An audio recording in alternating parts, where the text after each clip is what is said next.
ইসলামে জুমার দিন অর্থাৎ শুক্রবারকে বিশেষ গুরুত্ব দেয়া হয়েছে। এই দিনের অন্যতম আমল জুমার নামাজ আদায় করা।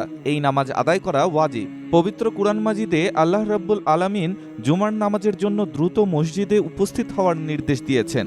জুমার নামাজের গুরুত্ব বোঝাতে রাসূলুল্লাহ সাল্লাল্লাহু আলাইহি ওয়াসাল্লাম বলেছেন, যে ব্যক্তি অলসতা করে ধারাবাহিকভাবে 3টি জুমার জামাতে অনুপস্থিত থাকে, আল্লাহ তাআলা তার অন্তরে মোহর মেরে দেন। সুতরাং জুমার দিন খুতবা শুরুর আগেই মসজিদে পৌঁছানো উত্তম এবং জরুরি। জুমার আজানের পর দুনিয়াবী কার্যক্রম তুলে রেখে দ্রুত মসজিদে যাওয়ার নির্দেশ এসেছে পবিত্র কুরআনে। আল্লাহ তাআলা সূরা জুমার 9 নম্বর আয়াতে বলেছেন, হে মুমিনগণ, যখন জুমার দিনে সালাতের জন্য আহ্বান করা হয় তখন তোমরা আল্লাহর স্মরণের দিকে ধাবিত হও আর বেচাকেনা বর্জন করো। এটাই তোমাদের জন্য সর্বোত্তম, যদি তোমরা জানতে। তাই জুমার আজান হয়ে গেলে মসজিদে চলে যাওয়া, সব দুনিয়াবী কাজ বন্ধ করে দেয়া কুরআনের সরাসরি নির্দেশে ওয়াজিব বা অবশ্য কর্তব্য। আল্লাহর রাসূল সাল্লাল্লাহু আলাইহি ওয়াসাল্লাম আবু বকর রাদিয়াল্লাহু তাআলা আনহু ও ওমর রাদিয়াল্লাহু তাআলা আনহুর যুগে অন্যান্য নামাজের মতো জুমার জন্য একটি আজান ও ইকামত প্রচলিত ছিল। ইমাম যখন খুতবার জন্য মিম্বরে বসতেন তখন জুমার প্রথম ও একমাত্র আজান হতো।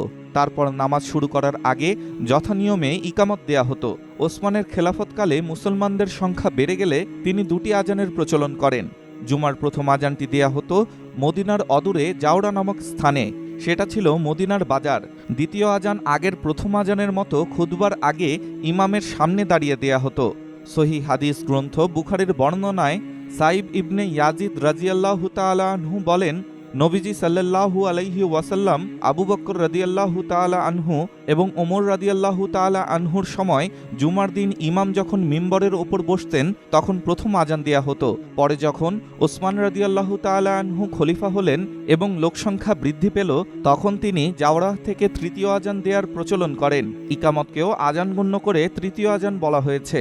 সুরানে আবু দাউদের বর্ণনায় সায়েব ইবনে ইয়াজিদ রাদিয়াল্লাহু তাআলা আনহু বলেন, আল্লাহর রাসূল সাল্লাল্লাহু আলাইহি ওয়াসাল্লাম আবু বকর রাদিয়াল্লাহু তাআলা আনহু ও ওমর রাদিয়াল্লাহু তাআলা আনহুর যুগে ইমাম যখন খুতবা দেওয়ার উদ্দেশ্যে মিম্বরে বসতেন তখন যে আজান দেয়া হতো তাই ছিল জুমার প্রথম আজান।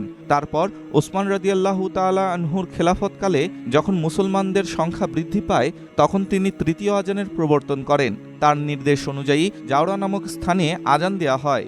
তারপর এই নিয়ম ধারাবাহিকভাবে চলে আসছে। এ দুটি বর্ণনা থেকে বোঝা যায় ওসমান রাদিয়াল্লাহু তাআলা আনহু জুমার নামাজের ব্যাপারে সবাইকে সচেতন করার জন্য জুমার মূল আজানের আগে একটি আজান দেওয়ার নিয়ম করেন, যা বাজারে দেয়া হতো যেন বাজারের মানুষজন জুমায় যাওয়ার জন্য প্রস্তুত হতে পারে। এই নিয়মটি তার পরবর্তী সময়েও চালু থাকে। আমাদের সময়েও হযরত উসমান রাদিয়াল্লাহু তাআলা আনহুর সময় চালুকৃত জুমার দ্বিতীয় আজান প্রচলিত আছে। ডেস্ক রিপোর্ট, স্টার সংবাদ।